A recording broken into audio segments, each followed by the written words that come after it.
amazing Spider-Man. For years, kids have loved his comic book adventures, but now he's made his TV debut in animation. Hi, I'm Stan Lee. I'm the publisher of Marvel Comics and the guy who dreamed Spidey up. How did our favorite web-slinger make it to TV? You're about to find out. Come follow me behind the scenes in Hollywood, where we'll meet the artists, the actors, the writers, and the other wizards who all put Spider-Man on the move. Spider-Man on the move. We'll be right back.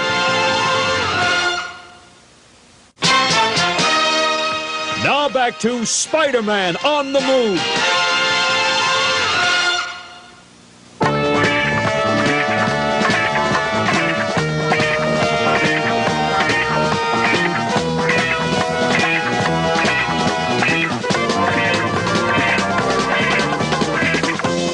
Wow, Amazing Fantasy number 15. I've got to have it. Fine, it's $1,000. Oh, I don't really need it. Wow, I never dreamed the first Spider-Man comic would become so valuable. And it's hard to believe that it's been 20 years since I first thought up the story of Spider-Man. Peter Parker was a pretty typical high school student until one day at a science demonstration, he was bitten by a radioactive spider. Now, that accident gave Peter the power to climb walls. It also gave him tremendous spider strength. He vowed to fight crime as the Amazing Spider-Man, and he became the most popular comic book hero in the world. The only trouble with comic books is they don't move. Until now. Welcome to Marvel Productions near Hollywood, California. This is where we're turning many of your favorite comic book heroes into animated TV shows. But before Spidey can move, we have to know where he's going. Now that takes writers to create the story.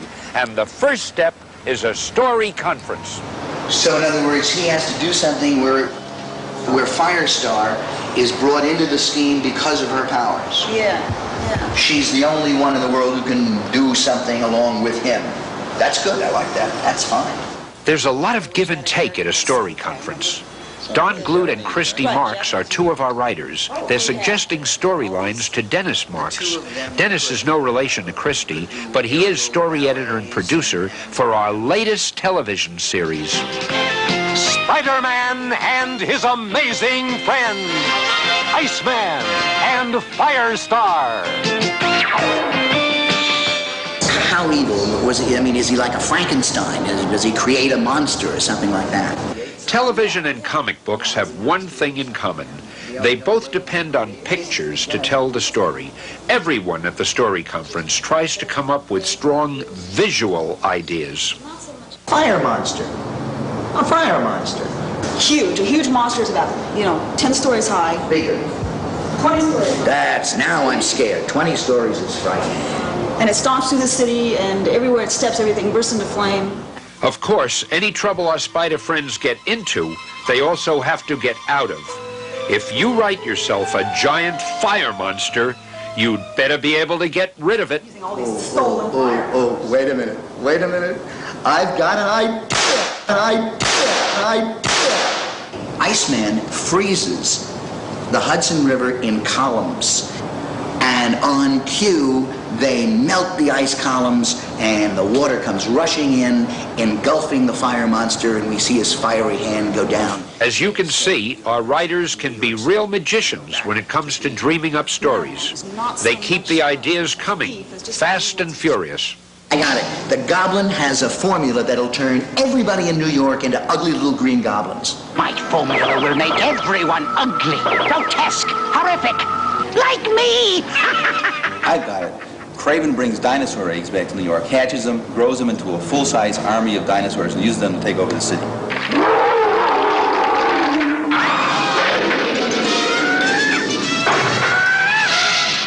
Something I've always wanted to do. Let's take some ordinary little schlemiel, some little schlump, give him all the powers in the universe, and then throw in some villain like Dr. Doom to manipulate him. He can do anything.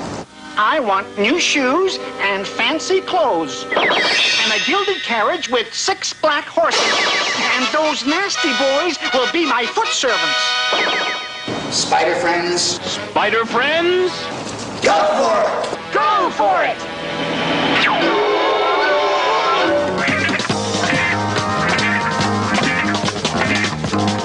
Most of our TV characters come right from the pages of Marvel Comics, but every once in a while we have to create someone new, as Dennis Marks explains. One of Spider-Man's amazing friends was supposed to be the Human Torch, but we were afraid if kids saw a fiery body, they might get the idea that it's all right to play with fire. So we changed the Human Torch into a brand new character.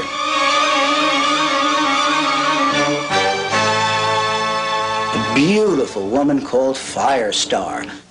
A number of artists came up with ideas for what Firestar should look like, but Rick Hoberg designed the final version.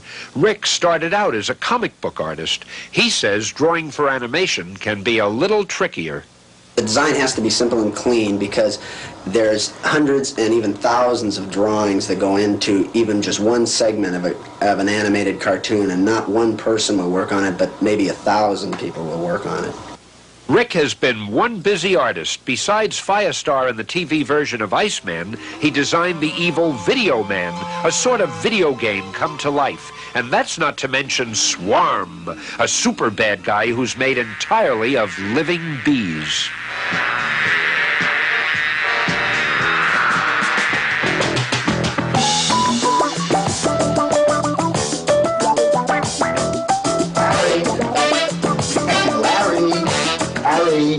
How are you? Oh, hi. Good tune. Listen, I was going over Don Blut's Crime of the World Century script about the dinosaurs. Larry Houston is one of our storyboard artists. It's Larry's job to take our written story and translate it into clear, interesting pictures that our animators can follow. Okay. All right, thanks, Larry. Okay, man.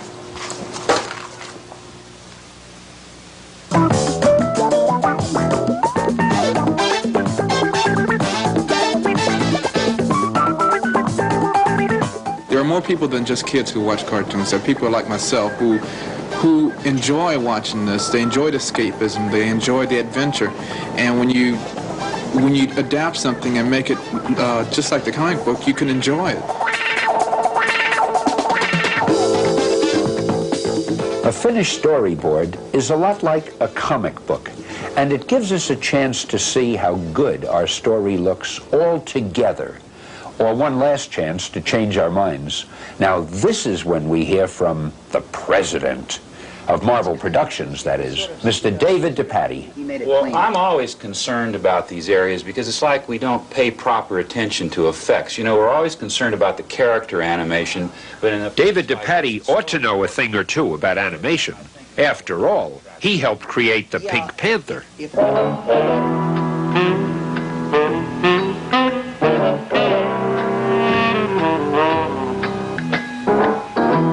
David says there's a big difference between animating the Pink Panther and the Amazing Spider-Man. In the case of the action-adventure characters like Spider-Man or the Hulk or any of the other Marvel characters, a great deal more attention is paid to story. One more swing and I'll try it. Oh, no, you don't. You see, we really have to tell a story that has a beginning, a middle, and an end. Something that makes sense. Where with a character like the Panther, we're really more interested in fun. When you work every day with such exotic make-believe characters, they begin to seem very real. The Pink Panther, I've been drawing him for 15 years. Excuse me, I have to go. I'd like to be probably Spider-Man because he can do anything he wants to do. I'd like to be Iceman. It's nice for the ice cubes you get, you know, in your lemonade. Captain America, because he's cute. I want to be Spider-Man, just like everybody else. Perhaps, due to my diabolical nature, Dr. Doom. Nobody but nobody messes with the Hulk. And besides, he's so savage. The Mighty Thor, because he's got a nice way of doing things. I always dreamed about being a real super villain like the Green Goblin, a real weirdo. The difference between me and everybody else is I got the chance to do it. I caught me a wall crawler. You're at the mercy of the real Green Goblin. And of course, you know, I don't have any mercy. Where's my formula, web slinger? My formula will make everyone ugly, grotesque, horrific, like me. Very good, very good. Now come on in here and be a producer. You'd better believe that Dennis Marks loves the chance to ham it up as the evil voice of the Green Goblin. Back in the recording booth, Dennis will work with director Alan Dinehart to make sure that every line of dialogue is recorded just right. And then we do 208, Spider Friends, go for it. That's it? Okay. Take one. If you had a formula, what would you do to get everybody in New York to try it? Advertise on television? No! Actress Kathy Garver plays Firestar. Does she look familiar? She played Sissy on the TV show Family Affair. Iceman is played by actor Frank Welker. And Dan Gilvezan is the voice of the amazing Spider-Man. And Peter Parker, too, of course.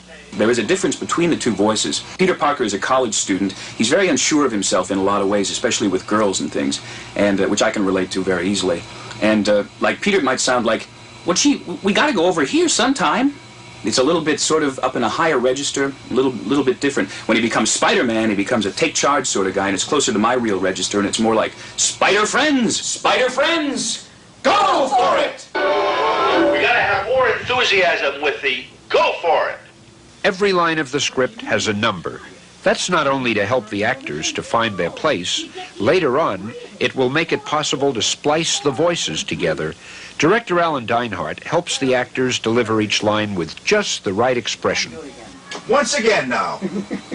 Take two. If you had a formula, what would you do to get everybody in New York to try it? Advertise on television? No!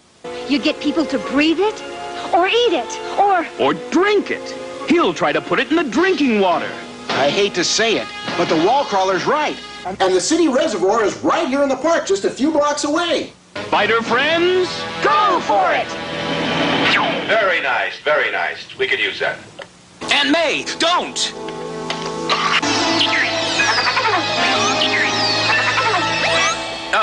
You've done enough work for today. Peter Parker's Aunt May is played by the First Lady of Cartoon Voices, Miss June Foray. I play Aunt May in Spider-Man, but you probably know me in quite a few other characters, like Hokey Smoke, Rocky the Flying Squirrel, and also Natasha on the same show, darling.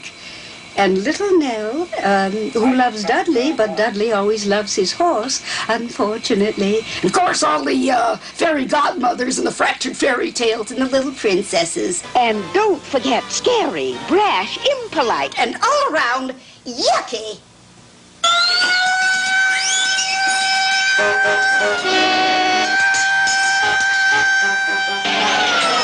In animation, the right sound effects are just as important as the right voices. Because recording tape is reusable, many of our sound effects come from our tape library. But an old pro like Joe Siracusa still likes to make some of his sounds the traditional way, by hand, and by foot, and by mouth.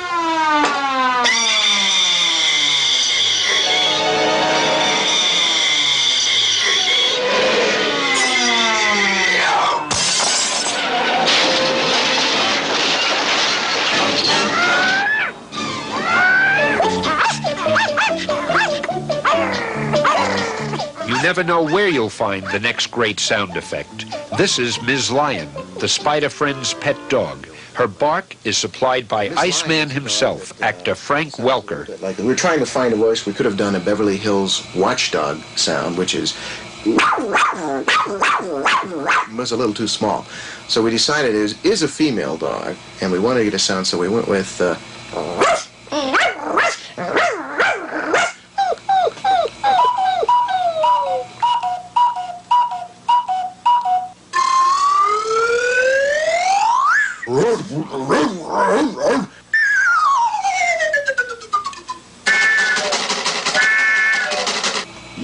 Wow.